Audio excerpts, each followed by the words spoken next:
So I just wanted to talk about why I created this channel, and I created it because when I look around, I see so many people uh, struggling to actually get in shape, and I was one of these people, and I'm not even ashamed, or I'm not the guy who knows everything. After 2 years, 3 years of training. Um, but maybe what I say is going to help people. And there was one goal that I wanted to accomplish last year, and that was running the Dragon's Back. If you never heard of Dragon's Back, it's that race is insane. So basically, you run from northwest to southwest through the mountains, and with massive elevation, it's 16,000 meters of elevation in 6 days, and you know, daily average distance is like 60K. So yeah, that's a bit mad. And there is someone who tried it 3 times, and I wouldn't say failed 3 times, because actually it takes me to my training that I didn't finish the race now, and but I didn't fail. It was a trial. Um, with this man I went with, he went back for the fourth time. Um, he finished finally. The previous three attempts were like, he had an infected blister, or first time he went, he didn't make it on time on day one, or there were different reasons.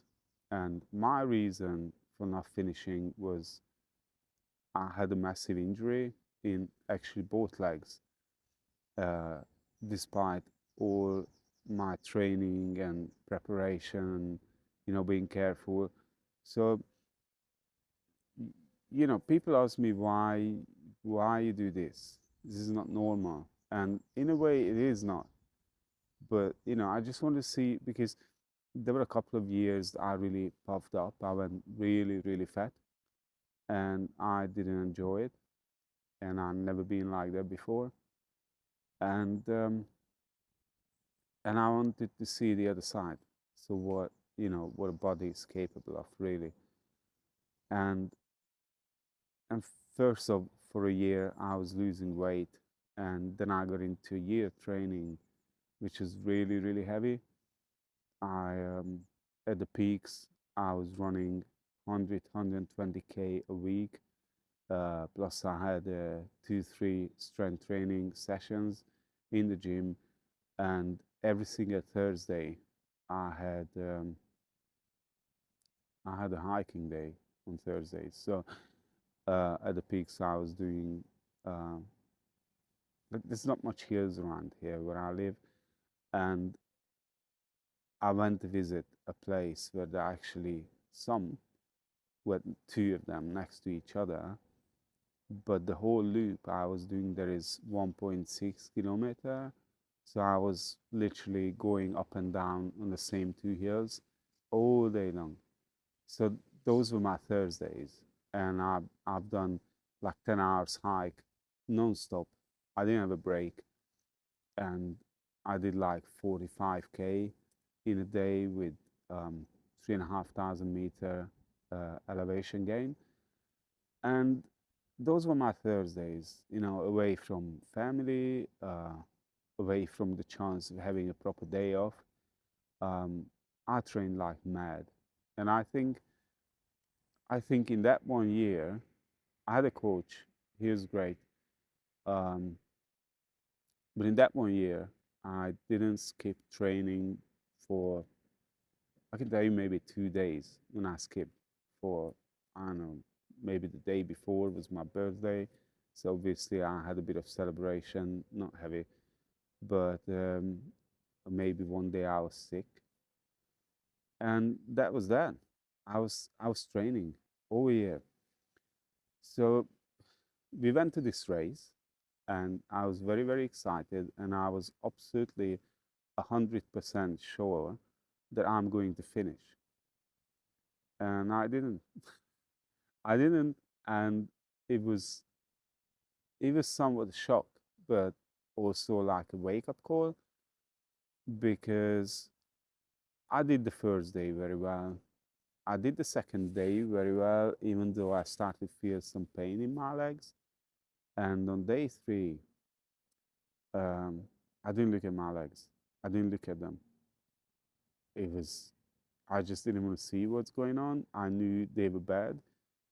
Um, so this man, David, well, we met at a checkpoint and we left the checkpoint once we had a drink and all. And 2 kilometers later, he looked at me and I said, well, you're moving a bit funny. Are you okay? And I said, well, it really hurts. So I showed him my legs, and that was the actual very first time when I looked at it myself. And they were around the shin, just above the ankles. They were both red and swollen. Um, I was actually in horrible pain. And and I looked at them and I kind of knew that for me that was it. Because there's not much you can do with that. And David said, well, what if you just turn back and go back to the checkpoint? And I said to him, well, this is just checkpoint, so we don't have much around there. Only two guys watching people arrive. So about 14K to the next support point where we have, we have water, you can change things, there is medic. And that was my point. Like I said, I didn't come here to go backwards, so I go forward. They were faster than I was. I still arrived everywhere in time, even to that checkpoint or support point.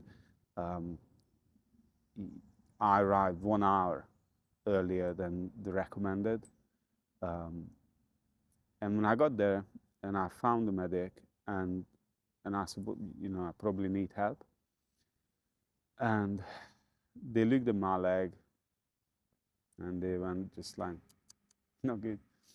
Um, and obviously, I wanted to go and see a medic to hear something saying like, take this pill and you're gonna be better, or put some ice on it, it's gonna be better. There was always a chance that this was going to happen, and well, it didn't because they took pictures of it. They sent it to the headquarters for the other medic and the head of um, the medic team to see them. And because the weather was horrible all the way through, up on the mountains, they couldn't do much of a rescue. They couldn't let the helicopter fly up in that weather. There's really heavy winds and massive rain, no visibility at all. So what they said is they just won't let me go up to the next mountain, which was the last before the end of day three. I was about 12, 13K away from finishing day three.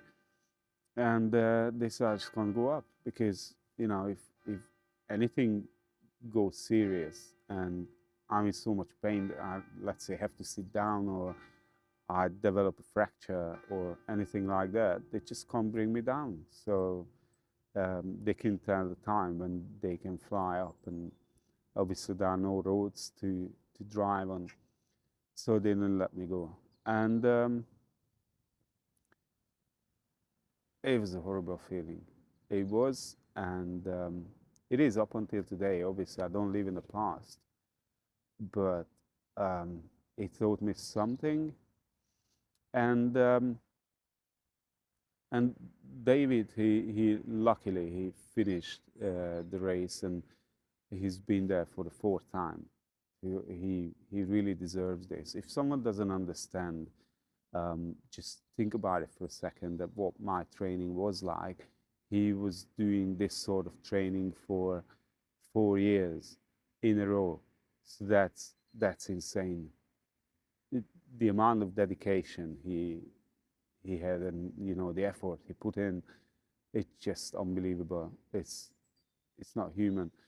And he's not he's not like a pro sportsman, or he has a normal life like any of us. Like he has a full-time job, he has a family. He's also 10 years older than I am. I think more than 10 years. And he put all this effort to accomplish something. And this is the thing that got me, because the first time when I said to him, "Oh, I'm gonna do this race," I was still 95 kilograms. I I looked horrible. I felt horrible. And when I said this out loud, I um, I don't know what I was thinking. I have no idea. Obviously, in that state, I was barely able to put my socks on in the morning because my stomach was in the way. So, and but once I said it, it started to kind of brew in my mind, like, just getting there and just start thinking, like, why I couldn't do this? Like, I've done so many things in my life. So then people were asking me, why would you do such a thing? And and I wasn't really sure. I just wanted to prove to myself. And if I look back now, I know what I gained there up on the mountains, because I tell you the whole feeling. Like, I hate bad weather. I just hate rain. I hate wind. I was born for sunshine. I can't take shit weather. Anyway, what what they said is, probably in race history we had the most horrible weather that ever was on this race. and and it was just mad. Like, I saw people disappearing in bogs, like people taller than I am. We actually had to pull the guy out with our running poles. And um, and any footpath that was going up on the mountains, they all turned into rivers. The water was coming down so much. And but what I felt up there is, like, I don't know if you ever done like meditation or not. If you're really into that, and you understand how it feels when you're able to fully relax and just switch your mind off from everything, um, from your daily life. And I think it's a very important thing anyway. But, this is exactly where I felt up there. I didn't feel tired. I didn't feel exhausted. Only in the evening when I arrived at base camps. And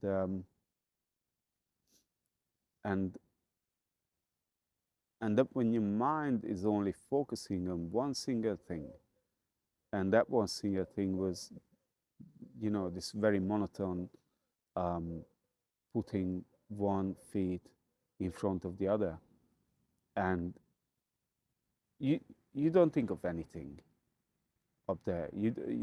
Your health worries gone. Um, Worry about bills, nothing. Um, Thinking about a job, or literally any other problem, anything that appears in your life and might cause you some sort of a trouble, um, they're all gone. Like, honestly, your mind is so empty. It is unbelievable. So it was like a constant 3 days, um, non-stop meditation. And when I came back, it was it was a really bad moment when they took me out of the race. I had to wait for a shuttle bus, and they took me back to base camp. So I had to sort out my transport from there and everything for the next day. Obviously, it's not a hotel, so they won't take care of me for the rest of the week. Um, anyway, so I arrived. I sat on this bus, and I called my wife, and I don't remember the last time when this happened, but I burst out in tears when I caught her. I just, I was so emotional. I can't even describe. And it's, everything together, because in that moment when I put my feet on that bus, my whole past year with all that training, all that effort, it went to dust. It was nothing from that moment onwards. And I know obviously the race is finished for me. So, and I couldn't even go on the hatchling. Hatchling is the shorter version, so you do like the half days. So if people, let's say, don't make up their time, they can still retire to the hatchling, and they do half a day, half distance, half the elevation, sort of. I couldn't do that because I was barely walking. I don't know how I made the times. Still, I have no idea, but I just wanted to go. Uh, so I burst out in tears, and it was really bad. I knew that that was the end of 1 year, um, and I know I did well. I mean, I couldn't do any more what I've done in that 1 year. I can't blame myself. I can't really blame my coach. I can't blame my food. I can't blame anything. It just, it truly happened. I'm not crying. It's the wind. It brings tears in my. Anyway, I can't blame anyone. It happened by chance. It's just life. And I can do anything about it. So I was helpless. And not too long ago, I applied for being a volunteer for the next race. And then suddenly an email came through saying that they accepted me. And then a week or two later, an email came through saying, oh, there's no more Dragons back because, we were facing money problems since 2021. So sorry about this, but, it's not going to happen. And then a couple of weeks later, someone actually bought the company. So the news came that everything goes forward as planned. So it looks like I'm going back volunteering if I'm going back. And I got my ticket for the year after. So 2027 is Dragons back. But I have these second thoughts now. I'm I'm not always sure.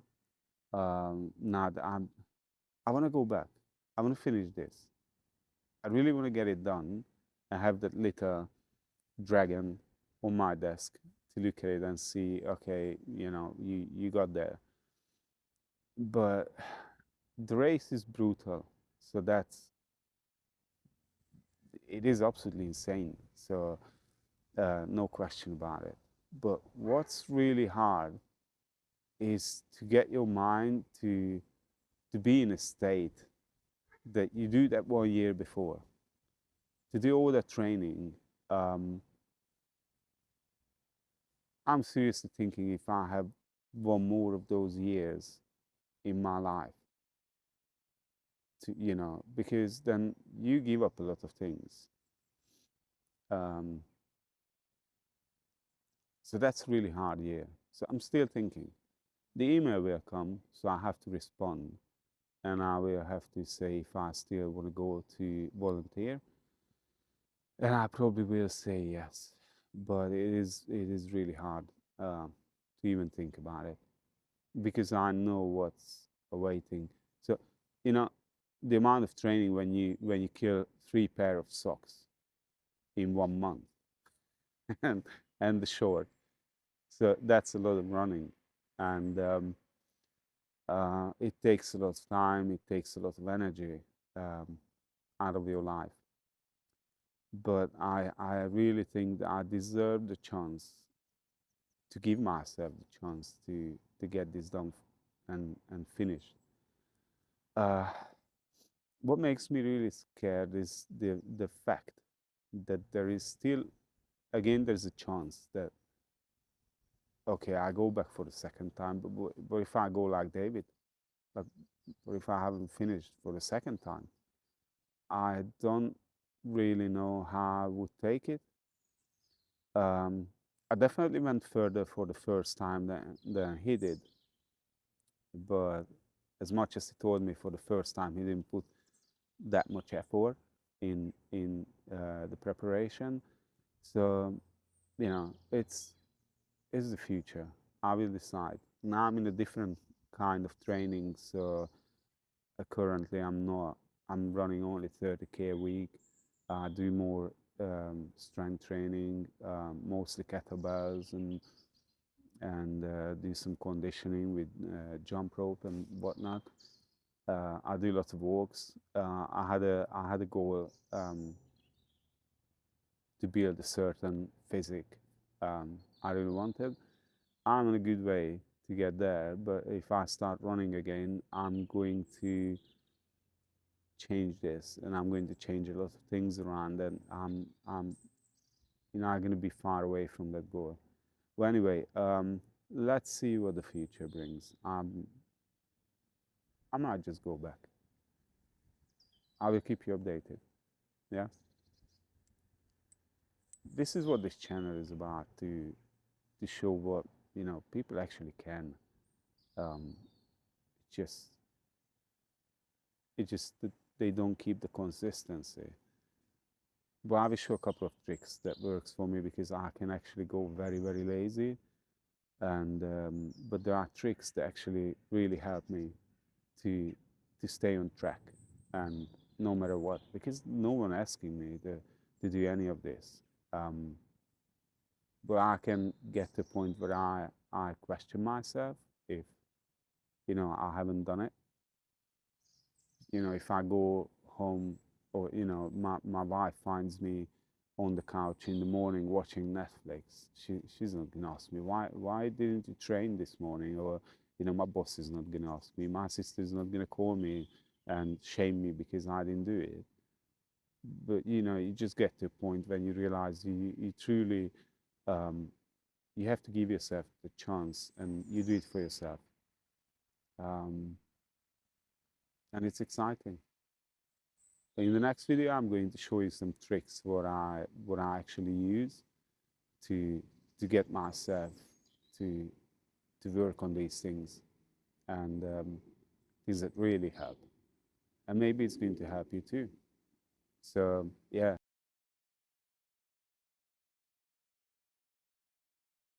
stay tuned. Yeah, and I'll show you all this.